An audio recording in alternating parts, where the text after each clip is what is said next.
ભારે વરસાદની આગાહી વચ્ચે છેલ્લા 24 કલાકમાં રાજ્યના 204 તાલુકામાં હળવોથી મધ્યમ વરસાદ વરસ્યો, જેમાં સૌથી વધુ ભિલોડામાં 6.5 ઇંચ વરસાદ વરસ્યો। ત્યારે ચાલો જોઈએ વરસાદે સર્જેલા કેટલાક તારાજીના દ્રશ્યો અને કેટલાક નયનરમ્ય નજારા।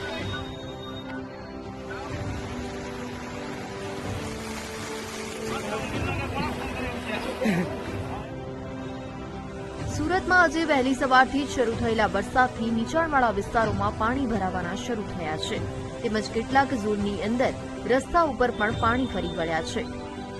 તો વડોદરામાં વરસાદથી ઠેર ઠેર પાણી ભરાયા।